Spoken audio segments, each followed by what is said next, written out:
Rail world کے معزز دوستوں، میں ہوں ماجد ملک اور آپ تمام دیکھنے اور سننے والوں کو السلام علیکم۔ ناظرین گرامی، جیسا کہ آپ کے علم میں ہے کہ یہودی ہر وقت اپنے مسیح یعنی دجال کا انتظار کرتے رہتے ہیں اور اس کی آمد کی دعا کرتے ہیں، لیکن ان کے لیے سب سے بڑا مسئلہ یہ ہے کہ وہ دجال کی آمد سے قبل تابوت سکینہ کو ڈھونڈنا چاہتے ہیں، جس کے لیے وہ آئے روز کوئی نہ کوئی جتن کرتے رہتے ہیں۔ یہی وجہ ہے کہ اب انہوں نے اس تابوت کو ڈھونڈنے کے لیے مسجد اقصی کی کھدائی بھی شروع کر دی ہے۔ آج کی ویڈیو میں ہم جانیں گے کہ انہیں کھدائی کرنے سے کون سی کامیابی ملی اور آخر یہ تابوت سکینہ کہاں سے آیا تھا اور اسے کہاں چھپایا گیا تھا۔ ناظرین گرامی، بیت المقدس اور مسجد اقصی میں تیزی سے آبادکاری کی منصوبہ بندی کے بہانے تابوت سکینہ کو ڈھونڈنے کی کوشش جاری ہے، جس کے لیے حال ہی میں مسجد اقصی کے جنوب مغربی کونے میں کھدائی سامنے آئی ہے۔ قابض ریاست کی جن سرنگوں نے القدس شہر اور الاقصی کے آس پاس کے علاقوں کو منتشر کر دیا، ان میں علی بوسی سرنگ شامل ہے، جو ایک طرف گنبد صخرہ اور دوسری طرف آبی گزرگاہ تک پھیلی ہوئی ہے۔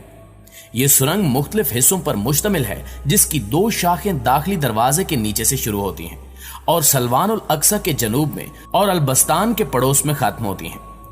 اسی طرح ایک رپورٹ کے مطابق مقبوضہ فلسطین میں مسجد اقصی اور اسلامی مقدسات کی تعمیر و مرمت کے ادارے اقصی فاؤنڈیشن نے انکشاف کیا ہے کہ اس کھدائی کی وجہ سے مسجد اقصی کی وضو گاہ کی جگہ پر دراڑیں 7 میٹر لمبی ہو چکی ہیں اور ان دراڑوں میں روز بروز اضافہ ہو رہا ہے، لہٰذا یہ دراڑیں مسجد اقصی کے لیے شدید خطرہ ہے۔ اس رپورٹ میں یہ بھی انکشاف کیا گیا کہ مسجد اقصی کو شہید کرنے کے لیے 7 کروڑ امریکی ڈالر کی خطیر رقم مختص کی گئی ہے۔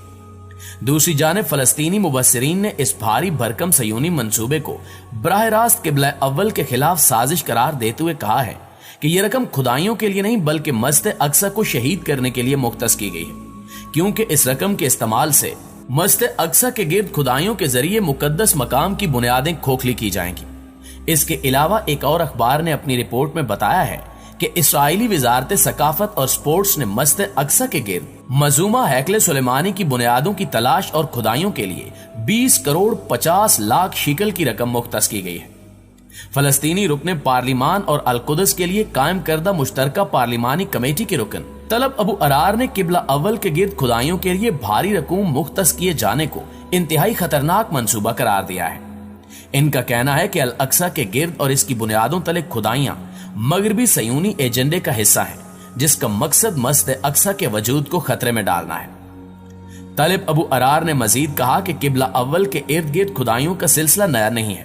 بلکہ مذکورہ خطیر رقم کے منصوبے سے ظاہر ہوتا ہے کہ یہودی انتہا پسندوں کی حکومت قبلہ اول کے وجود کو ختم کرنے کی گھناؤنی سازش کی مرتکب ہو رہی ہے۔ انہوں نے کہا کہ بظاہر اسرائیلی حکومت نے پرانے بیت المقدس اور مسجد اقصی کے گرد کھدائیوں کو آثار قدیمہ کی تلاش کی اسکیموں کا نام دیا ہے، مگر درپردہ اسرائیل مسجد اقصی کی بنیادیں کمزور کر کے مسلمانوں کے تیسرے مقدس ترین مقام کے وجود کو ختم کرنا چاہتا ہے اور تابوت سکینہ نکالنا چاہتا ہے۔ ناظرین گرامی، تابوت سکینہ کے متعلق اکثر مفسرین کا خیال ہے کہ یہ جنت سے ہی حضرت آدم علیہ السلام کے ساتھ ہی زمین پر اتارا گیا۔ یہ تابوت شمشاد کی لکڑی کا ایک صندوق تھا۔ یہ حضرت آدم علیہ السلام کی آخری زندگی تک آپ کے پاس ہی رہا، پھر بطور میراث یکے بعد دیگرے آپ کی اولاد کو ملتا رہا، یہاں تک کہ یہ حضرت یعقوب علیہ السلام کو ملا اور آپ کے بعد آپ کی اولاد بنی اسرائیل کے قبضے میں رہا۔ اور جب یہ صندوق حضرت موسیٰ علیہ السلام کو مل گیا تو آپ اس میں تورات شریف اور اپنا خاص سامان رکھنے لگے، لہٰذا یہ بڑا ہی مقدس اور بابرکت صندوق تھا۔ بنی اسرائیل جب کفار سے جہاد کرتے تھے اور کفار کے لشکروں کی کثرت اور ان کی شوکت دیکھ کر سہم جاتے تھے اور ان کے سینوں میں دل دھڑکنے لگتے تو وہ اس صندوق کو اپنے آگے رکھ لیتے تھے۔ اس صندوق سے ایسی رحمتوں اور برکتوں کا ظہور ہوتا تھا کہ مجاہدین کے دلوں میں سکون اور اطمینان کا سامان پیدا ہو جاتا تھا اور مجاہدین کے سینوں میں لرزتے ہوئے دل پتھر کی چٹانوں سے زیادہ مضبوط ہو جاتے تھے۔